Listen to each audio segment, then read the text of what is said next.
বন্ধুরা, এই যেন রিক্সা নয়, এই যেন আমি বিমানে চড়ছি। আগে প্যাডেল ঘুরিয়ে রিক্সা চালাতো মানুষ এবং সেই প্যাডেলে ঘুরানো রিক্সায় চড়ে মজা পাওয়া যেত, কিন্তু এখন ব্যাটারি চালিত রিক্সায় চড়ে কোনো মজা পাওয়া যায় না, বরঞ্চ কোমরের হাড্ডি গুড্ডির অবস্থা শেষ হয়ে যায়। যাই হোক, প্রিয় দর্শক বিন্দু, আমরা আজকে এসেছি পুরান ঢাকার নবাবপুরে।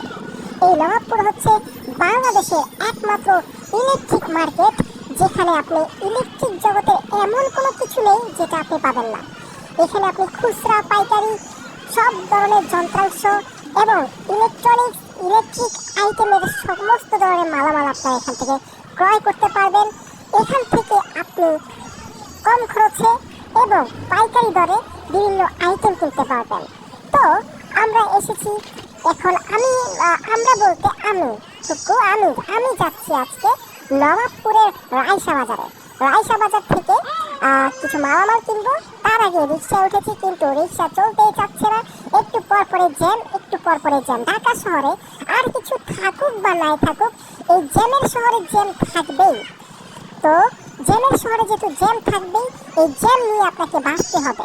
মানুষের লাইফে যেরকম জ্যাম, একটু পরপরই থমকে যায় মানুষ, একটু পরপরই মানুষ একটু অগোছালো হয়ে যায়, হতাশ হয়ে যায়, একটু আচম্বিকভাবে মানুষ অনেক কিছুর সম্মুখীন হয়ে যায়। তো যাই হোক, আপনারা আশেপাশে যেগুলো দেখতে পাচ্ছেন, এগুলো সবই হচ্ছে ইলেকট্রিক মার্কেট। এখানে সমস্ত ধরনের মেশিনারি আর হচ্ছে, আমি আমার ক্ষমাটা একটু দেখাচ্ছি আপনাকে। যাই হোক, তবু যদিও মাস্ক পরেছিলাম, অনেক ধুলোবালু যে, এই জন্য মাস্কটা পরা। তো এই যে আমার আশেপাশে যেগুলো দেখতে পাচ্ছেন, এগুলো হচ্ছে বেশিরভাগই হচ্ছে ইলেকট্রনিক্স আইটেম। বিভিন্ন দেশ থেকে, China, Japan, Korea, German, Italy, India, Pakistan, সমস্ত দেশ থেকে এখানে মালামালগুলো সরবরাহ হয় এবং এখান থেকেই বাংলাদেশের প্রান্তিক যে খুচরা ব্যবসায়ীরা আছে, তারা এখান থেকে মালামালগুলো ক্রয় করে নিয়ে যায়। আপনারা এই নবাবপুরে যারা এসেছেন বা যারা নবাবপুরের সাথে পরিচিত, তারা সবাই জানেন নবাবপুরের সম্বন্ধে। এখানে এত অলিগলি, আপনি একটা গলিতে ঢুকবেন, ওই গলিটা যদি আপনি নতুন অবস্থা হয়ে থাকেন, আপনি ওই গলি আর খুঁজে পাবেন না। তো আপনাকে চোখ কান খোলা রেখে চলতে হবে। আমার আশেপাশে দেখতে পাচ্ছেন সমস্ত রিক্সা, ভ্যান, সাইকেল, মোটরসাইকেল, অনেক কিছুই। আর এখানে একটা মন্দির দেখতে পাচ্ছেন, এই মন্দিরটা অনেক পুরাতন।